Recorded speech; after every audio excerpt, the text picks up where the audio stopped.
Welcome to you and your family. Bienvenidos a usted y su familia, fortaleciendo y unificando a la familia. Con su amigo y servidor Celso Mesías. ¿Cómo tomar buenas decisiones? Es una buena pregunta, pero quizás es la pregunta que nos hacemos en algún momento o que con cierta frecuencia nos la formulamos. Y es que de alguna manera u otra estamos constantemente tomando grandes o pequeñas decisiones. ¿Y qué hay detrás de ellas? ¿O qué es lo que viene? ¿Estamos realmente disfrutando de los beneficios de las decisiones que tomamos? Sea el rol o el papel el cual desempeñamos. Como cónyuges, esposos, esposas, padres de familia, con niños, nietos, en nuestro centro laboral, en nuestro trabajo, trabajando o cambiando de trabajo por una nueva carrera, o lidiando con una crisis personal, porque cualquier individuo, persona, tiene que en algún momento estar tomando decisiones. Y todos esperamos o deseamos que sean las más correctas, las más sabias. Bueno, para resolver todas estas preguntas en el desarrollo del programa, vamos a contar con la ayuda de una invitada especial. Ella es Nancy Beaver. Nancy, welcome to you and your family. Thank you. I'm glad to be here. Thank you, Nancy. And Nancy Beaver is a psychologist, es una psicóloga, es directora espiritual y maestra por más de 30 años, con experiencia lidiando personas, grupos de personas, líder de Oasis Ministries, right? Yes. And as a teacher of Lancaster Theological Seminary too. So ella también siendo maestra del seminario teológico de Lancaster. Y sobre todo, y ese es uno de los motivos de su presencia hoy día, one of the reasons of your presence today, is because you are an author too. Y ella es autora de un libro, hermoso libro diría yo. Lo he leído y lo releo y lo tengo de cabecera. It's very closer to me daily. Because this book, Decision Making, Spiritual Discernment, The Sacred Art of Finding Your Way. Tomando decisiones, discernimiento espiritual, el sagrado arte de encontrar su camino. And really it is the art of a spiritual living. Y en este libro, justamente Nancy nos describe la manera de cómo ayudarnos realmente a tomar buenas decisiones. Y voy con mi primera pregunta, Nancy. Nancy, we all want to make good decisions. But what happened? What's going on? When we make decisions, I believe that we have three parts to our decisions. One of the parts is that we have to be open and willing to receive what comes to us, what ideas, what the Spirit, what God brings to us, as far as what is the path. The second part that I think is very important is that we work at it. We don't simply say, okay, where's the answer? But we say, what do I need to find out to find the way for me? Mm-hmm. And that's called paying attention. Mm-hmm. And sometimes it is what season is in your life. Sometimes it can be how are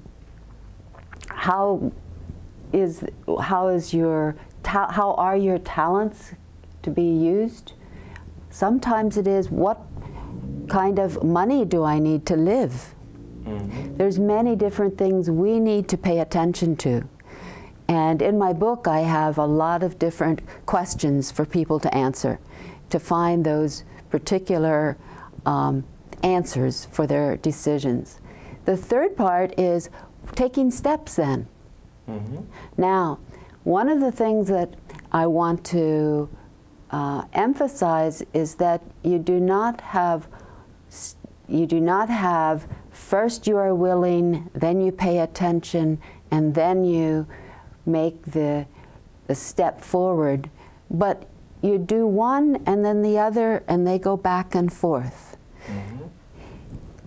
I have along here what I call 3 strands. This one is willingness, this one is paying attention, and this one is responding. And I believe that we braid them together. And first we put the willingness in the middle, and we concentrate on that. Then we put the attention in the middle, and we concentrate on that.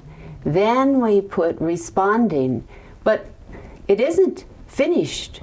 Then we put willingness in the middle. Then we put the attention in the middle.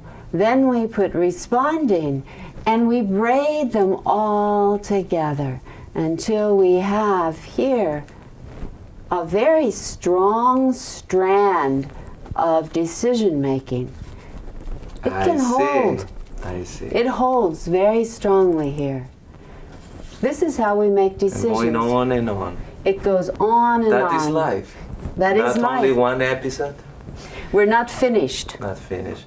So you are saying it's a process. Making decision is a process with these 3 very important aspects. So the willingness, the attentiveness, and how to respond, or responsiveness.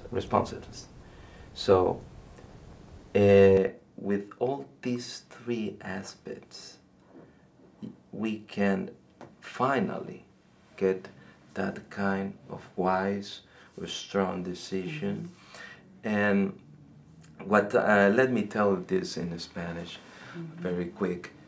So, amigos, tomar buenas decisiones entonces no implica quizás encerrarnos en nosotros mismos, sino más bien abrirnos, open to a yes, what you mentioned in how you mentioned in your book. So, willingness, abrirnos a algo superior a nosotros, a la sabiduría o el amor, si somos creyentes o cristianos, al amor y la sabiduría de Dios, y estar luego atentos. Este es el segundo elemento importante que hay que considerar, porque estando abiertos en esa actitud de apertura, relajante y sincera de recibir, estamos entonces atentos, y luego con esa atención tenemos que responder qué pasos tomar en la búsqueda precisamente del camino, la senda de la decisión que vamos a tomar y el logro que deseamos alcanzar. That's a very important really process if we have to make a wise decision. And I really like what you mentioned and you have mentioned in your book is this analogy with the poem of this poet Hafiz, and that you say that we are as a human being like a rose that open to bloom or to the light first, right? And it's same to us. We have to open and to receive. Like the rose receives the light. Right. So it's because the human being, or you, me, are designed to be in that way, to bloom. I believe that we are designed to bloom. And I think that when we do not fully open to the light, open to what is within us to be and to become, it is often because we're afraid. In the poem, can I read it? Please. How did the rose ever open its heart and give to this world all its beauty? It felt the encouragement of light against its being. Otherwise, we all remain too frightened. Beautiful. The poem is, it says we receive light, but the title of the poem is called It Felt Love. So the kind of light we receive is the love we receive as children and as adults. And that's one of the things that's most important in families, is that caring and giving to each other. It helps people to overcome fear. That's right. Lo que nos mencionaba Nancy es que un hermoso poema de este poeta de siglos pasados, Hafiz, que él describe cómo una rosa se abre sus pétalos a la luz y muestra su belleza abierta y recibe precisamente la luz para poder luego florecer. A pesar de los vientos o tormentas que puedan aparecer, la belleza de la rosa estará ahí presente.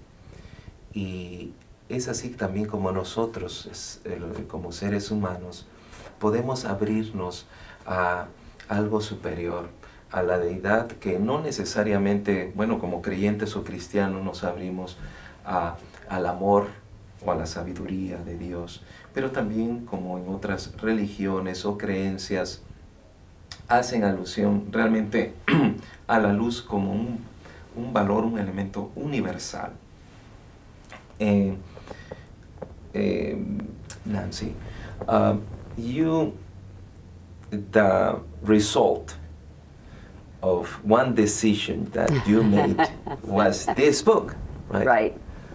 Tell us, to our TV audience, how was the origin of this book?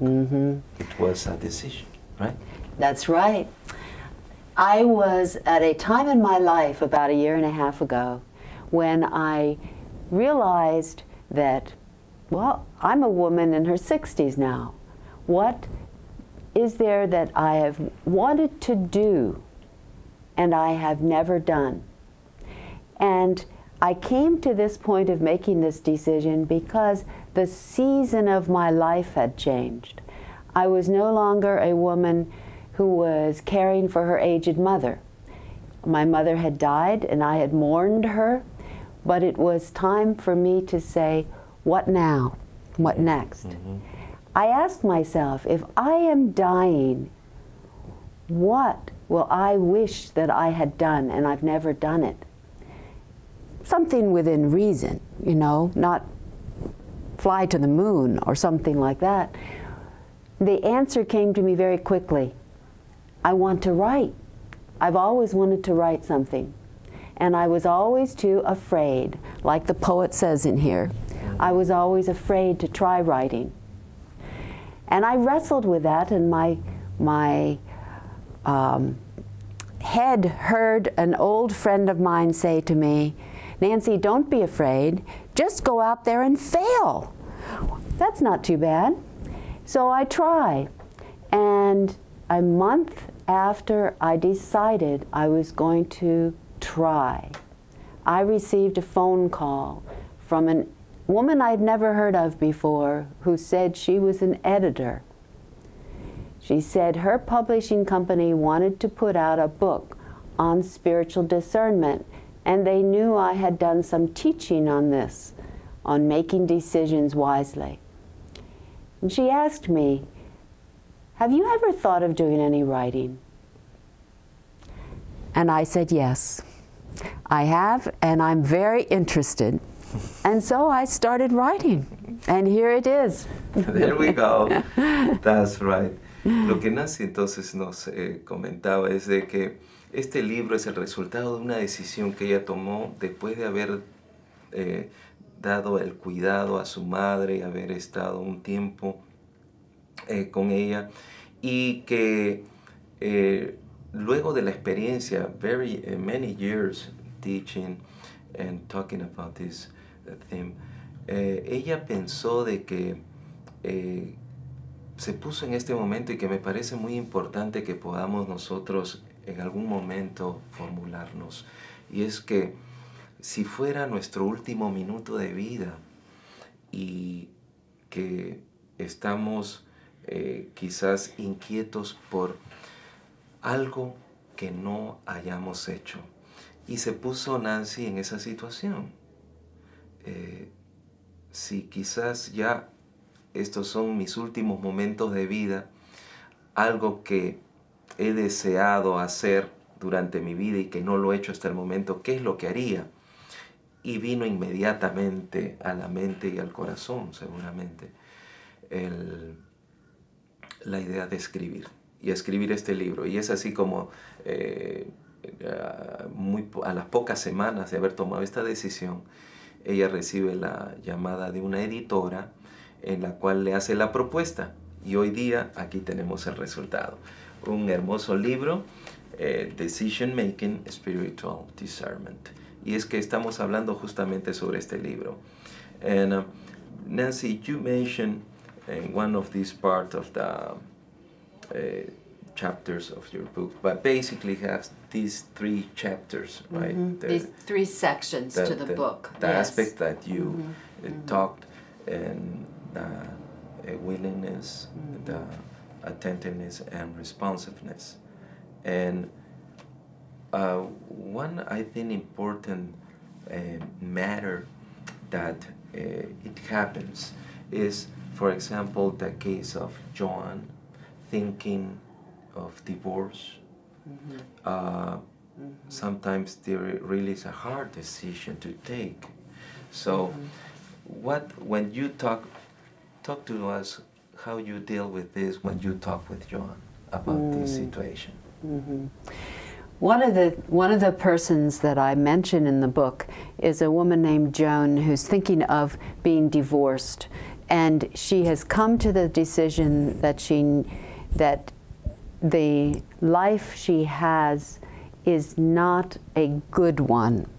She is afraid, however, to make the decision to separate from her husband and to find a different life. And of course, that's a very common situation where people are afraid to start a new life. One of the things that she, I think, finds helpful is to consider what the shape of her life can be in the future.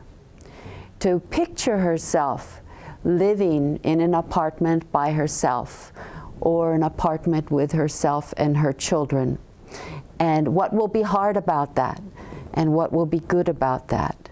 And then to consider what will help her go through the hard times. Knowing whether you have friends that will help you go through the hard times. Looking at how will the money be in the hard times. Thinking about those things and preparing for them in advance is one way of getting the courage to make hard decisions. Bueno, lo que nos mencionaba Nancy es que precisamente en uno de los pasajes del libro, uno de los capítulos, es que tenemos que también, y aparecen de manera muy natural, los miedos, los temores. That's what a little bit we are going to talk later about how to face or facing the fears and this process of making decisions. So, Joan, una mujer que estaba pensando en tomar una decisión tan difícil como es la del divorcio, pero sin quizás evaluar todos los elementos que componen, ¿no? Y que hace que sea más aún complicada y dificultosa una decisión. Necesitamos por eso de cómo poder pasar por estos aspectos que mencionaba Nancy para poder tomar una sabia decisión.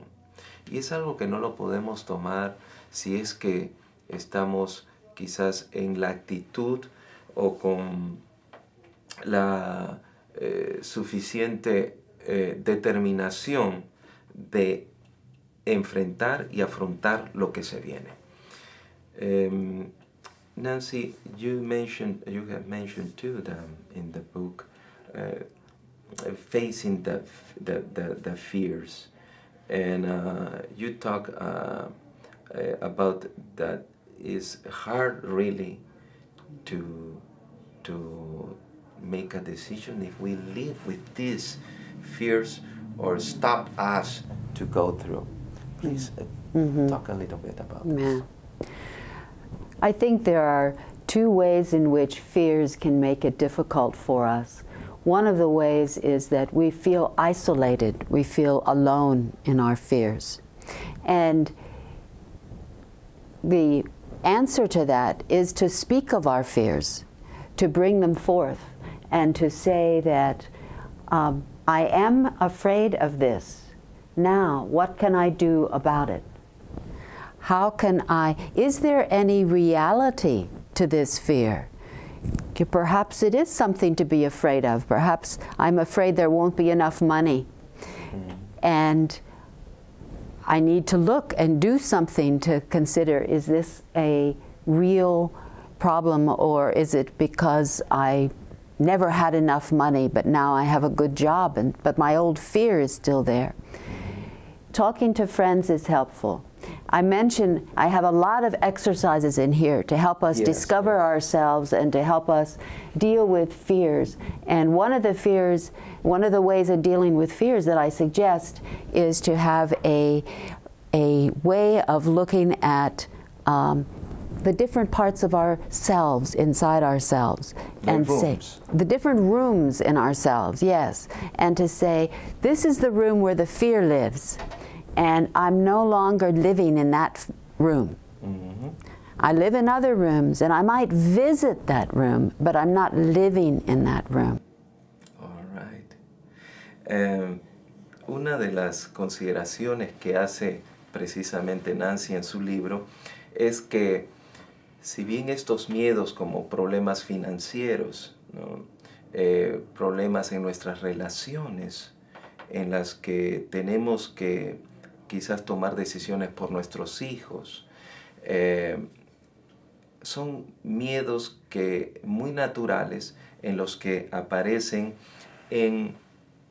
dentro de nuestro propio ser. Y ella ilustra estos miedos como si tuviéramos distintas celdas o habitaciones en nuestro ser, donde, como en una casa, las habitaciones donde está la cocina, donde está el family room, donde podemos estar nosotros ahí quizás más frecuentemente el tiempo, pero nunca visitamos una habitación donde están todos los miedos ahí contenidos que a veces nos impiden seguir y disfrutar de nuestra casa, que justamente es una de las habitaciones del hogar.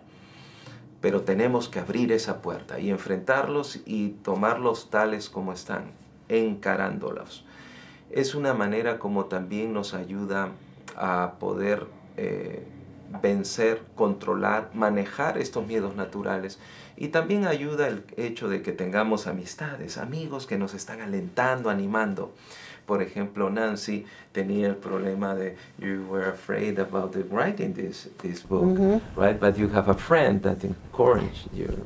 Right? So, yes. Finally, Nancy, this TV show unfortunately is ending.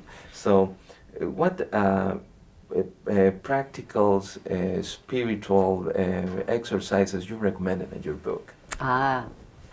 I think one that is very important is to look at what season of your life are you in at this time. Sometimes things are open to you now that will not be later. Sometimes things are not open to you now that will be later. And to consider that the decision you make is for this season of your life. Sometimes people get discouraged and think, never, never can I do this. And perhaps sometime it will open. So looking at the seasons of your life can be very helpful. And besides that physical attitude, also too, that we have to do like breathing, for example, is very helpful, right? I have a lot of practices that do deal with breathing and calming ourselves or letting our bodies do something, because how our bodies are feeling helps us to think clearly sometimes. Right. Okay, Nancy. So it's very hard to take a good decision driving a car, for example, now, right? And especially you're hurried to get there. Okay. Bueno, queridos amigos, finalmente le preguntamos a Nancy que hay unos ejercicios prácticos espirituales muy valiosos, de mucha ayuda. Yo he leído este libro y lo tengo, como les digo, de cabecera, y donde podemos practicar es muy importante nuestra respiración, nuestra actitud relajante en un lugar adecuado, no manejando el auto, ni comiendo, ni viendo televisión. Usted puede tomar una buena decisión. Así que esté atento a recibir y a responder a una sabiduría y a un amor superior incondicional que lo va a ayudar a tomar una buena decisión. Nancy, you have a website. www.nancybieber.com, and the Bieber is just like Justin Bieber. Oh, Justin Bieber. Oh, okay, for the young generation. That's right. All right. So, thank you very much for coming. Y muchas gracias a usted y su familia por estar con nosotros una vez más. Hasta la próxima.